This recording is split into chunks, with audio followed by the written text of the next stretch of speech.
Hello. It is about 7 o'clock in the morning on the 1st of August, and I am sitting in my very scraggly, overgrown garden about to do a little bit of gardening work. Today's job is to, sorry, I'm shaking the camera. Today's job is to trim some of the grass around the flower beds where the mower can't go.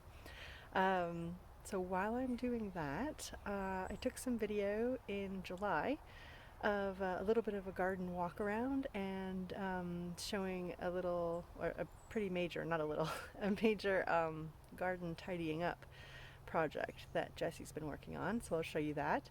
And then you're going to get a little bit of a knitting and a spinning update, like I promised. So I hope you have a cup of tea. I'm feeling a little bit groggy, so I probably should have made myself a cuppa. But yeah, settle in for a little, probably not that chatty video this time. I think I used up all of my chatting energy in the last one. Welcome.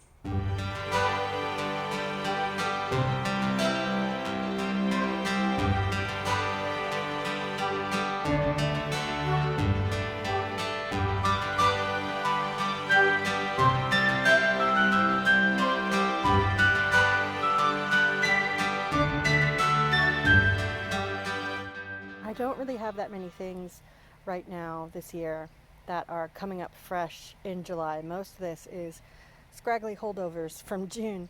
However, I have one black-eyed Susan plant that came up, and only one. So that means I need to do a replanting this year.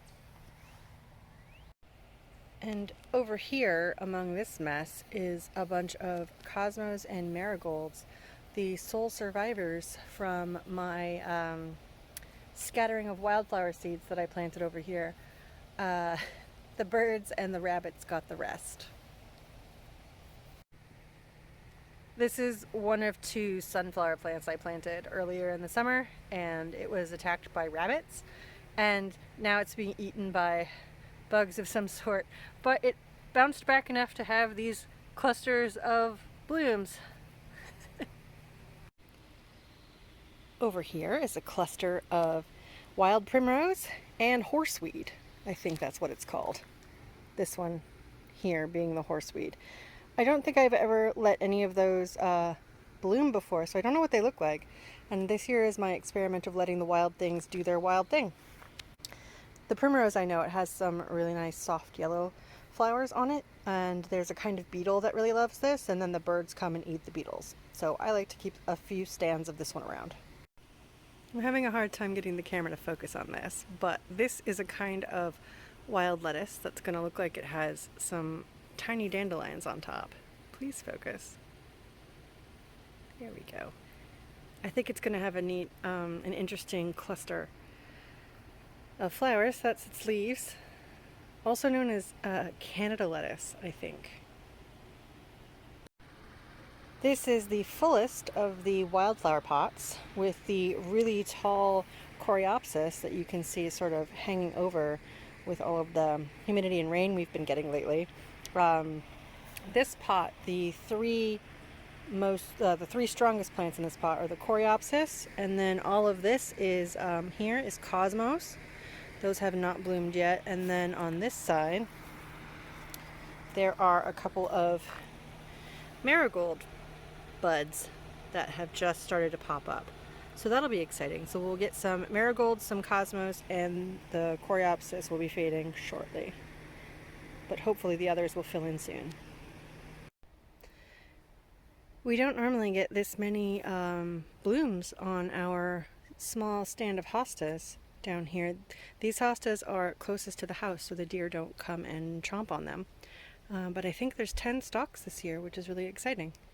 I need to plant more hostas, but I'm concerned that it'll be a waste of energy since the deer like to treat parts of our yard as a buffet. And then I do leave a few mullein plants to grow up because I think they look neat. This hill over here used to be completely covered in bittersweet vines and some other invasive, prickly, horrible plant. And Jesse's been working 3 days a week for the last month or so to clear this. There he is. Jesse, wave hi! So he's been working on that all this month, and I will insert footage here of what it looked like a month ago.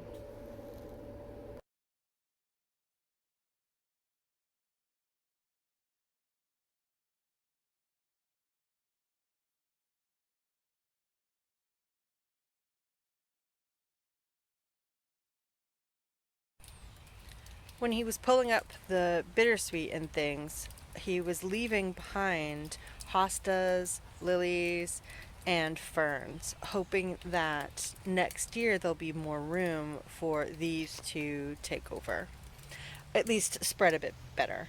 And we're going to plant some other shade-loving plants over here to help fill in so that the bittersweet has less of a chance to dominate. Just a little bit of an addendum to the garden walk around. This is the coreopsis and marigold and cosmos pot. So you can see the coreopsis are all gone now. This is it's the 1st of August again. And then there's some of the marigolds. It's a beautiful one right there. And one of the cosmos right here, I think it's going to be a pink one. That is going to be opening soon. So I have a couple other plants I want to show you. So among the rose campion that are pretty much on their way all the way out, there's a few hangers on over there, but among them is this knapweed that is just starting to bloom. It is a kind of false thistle, so they say, but it gets pretty full, and it has that nice little purple on it. I pulled out a lot of that in the early spring because it does tend to tower over everything, so I wanted to free up a little space from them. This part of the garden is red clover, St. John's wort, and a bunch of wood sorrel, which is filling in really nicely in here. And there's also what's called, I think it's called bird's foot trefoil. That's the little yellow ones right there.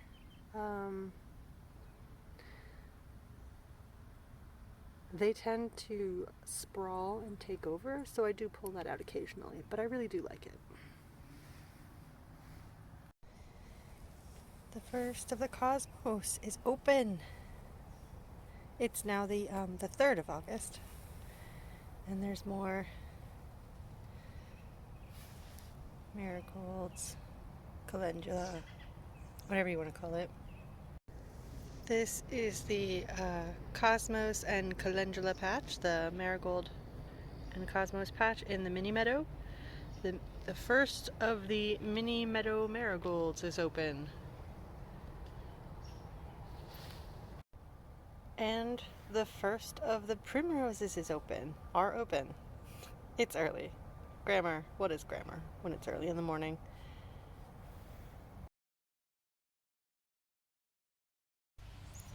One of the neighbors is mowing their lawn, and it's just going to be a little bit machine sounding out here, unfortunately.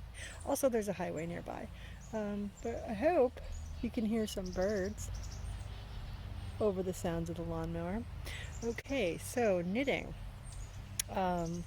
This is a mitten that I've been stalled on for quite some time. Well, obviously this one is finished, apart from weaving in the ends. But I have been this much through the second mitten for months and months.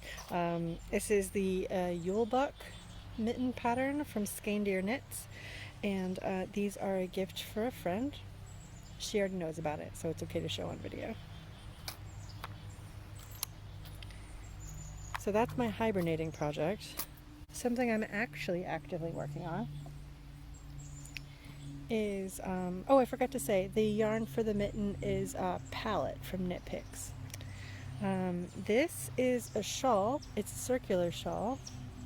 There's the center of it. I only just started it fairly recently. It's an Elizabeth Zimmermann pattern from the book A Knitter's Almanac. It's the July project for that book, and I've completely spaced on the yarn, so I'm gonna have to look that up and put it in the description instead.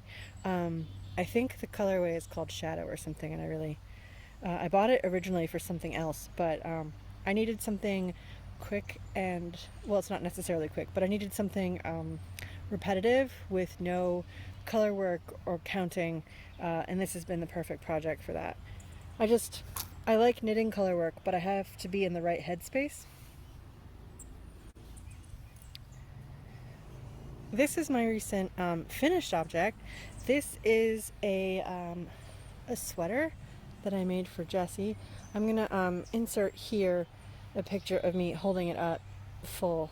Actually, maybe I can get Jessie to try it on. If I can get Jessie to try it on, I will put that here.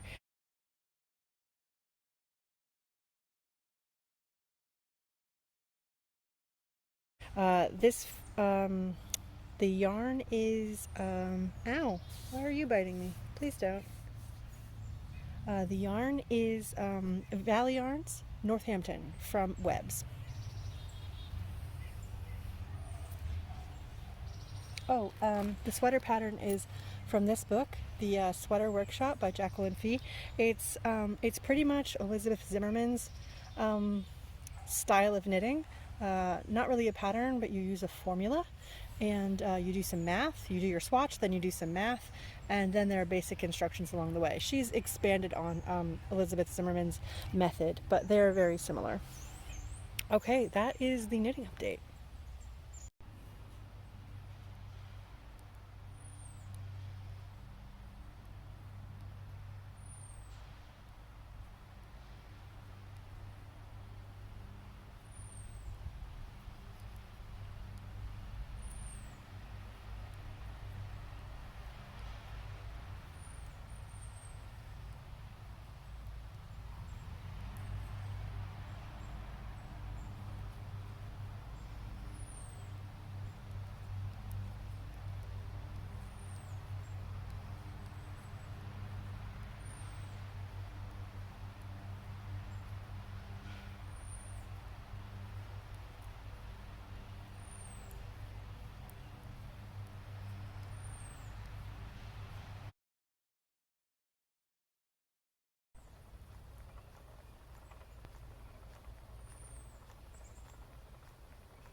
My wheel is an Ashford Kiwi that I got probably 12, 13 years ago. I got it at, there was a vendor at Rhinebeck, the New York Sheep and Wool Festival.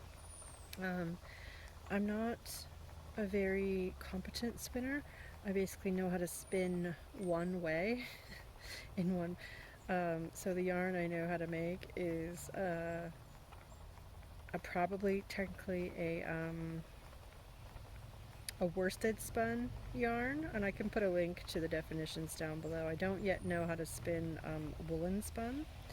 I've only ever used combed tops or roving for my spinning. Yeah, so I've been practicing nearly every day all year, even though I've had my wheel for over a decade. I never really got into a habit. Every few years I would dip my toe in and make a couple of things and spin a little bit of yarn, and that would be it. So I'm only really starting to develop a spinning practice this year, and I'm really, really enjoying it. Right now I'm spinning a variegated dyed Polwarth, Polwarth, combed roving from a shop that I found on Etsy. I'm spacing on the name of it. I will put a link down below. And I will change the angle, I think, so you can see what I'm doing with my hands. People who are spinners will already know, but in case you're not a spinner and you want to see it, I will turn the camera and show you.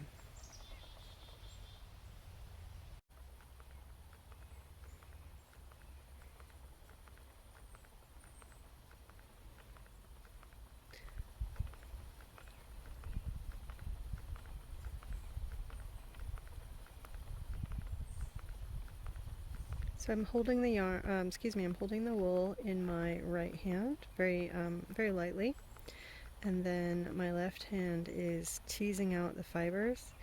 And as the wheel spins, it's putting a twist on the yarn. It's putting a twist on the wool, and it is spinning it into this single strand. And apparently we're getting a delivery, so there's a truck backing up sound now. I had in my head this was going to be a nice, calm, peaceful video, but that's life. Please pardon the ugly bandage on my finger. I don't like looking at it, so I'm sorry that I had a slight injury on filming day.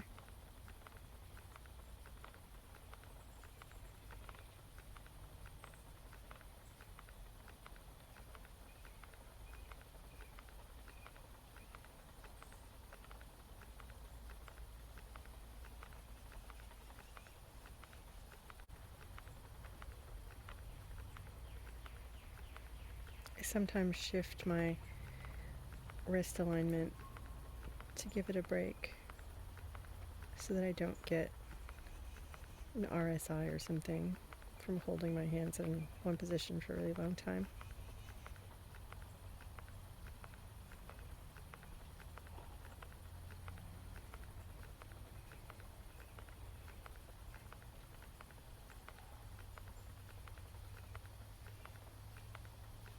That's probably enough for today.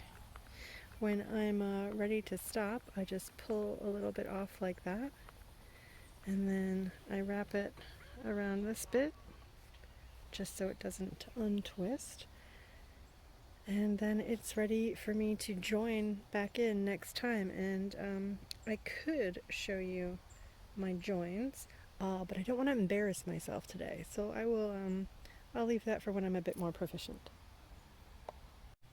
I've just found the label for the wool in my spinning bag, and that it's Greenwood Fiberworks, and the colorway for this one is Paper Roses. There you go. This is the yarn that I've been working on for most of the year. I have 8 bobbins of it.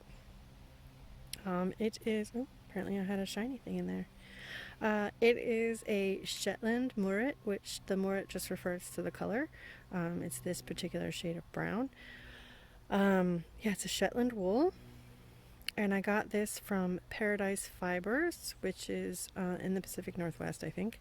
And it's a bit grabbier than the Polworth that I'm spinning, and it makes this really delightfully bouncy yarn. I'm going to be making this into a 2-ply, and you can see from this bit that's turning back on itself. The 2-ply is 2 of the single strands twisted together, and once I have that plied, I'm going to wash it and measure it for my curiosity, and then I'm going to knit it into a shawl. And I will put a picture of the shawl. It's a kind of over-the-shoulder wrap-around tie in the back kind of thing. It's a historical pattern from the 1860s, and it's I found the pattern from digitized ladies magazine collection, and I'll put a link to the library that has it in the description below. So this will eventually be a shawl.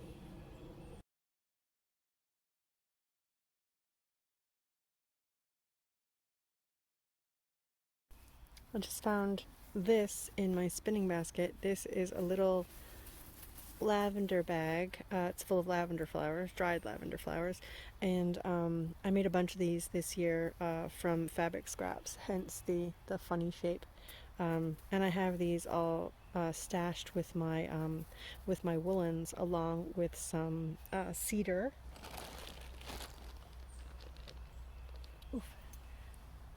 balls instead of mothballs. So I have these to try to deter bugs from getting into my woolies. I apparently had more to share and to talk about than I thought. I made this bag. I made this earlier this year from the very first yarn that I spun on this wheel. It's incredibly wonky. It's thick and thin, and it's falling apart in some places. It's overspun and underspun, and I really couldn't be more proud of it. And I made it into a bag, a long tube bag, just single crochet all the way around. That would be British UK double crochet, and just to hold my bags of wool for spinning.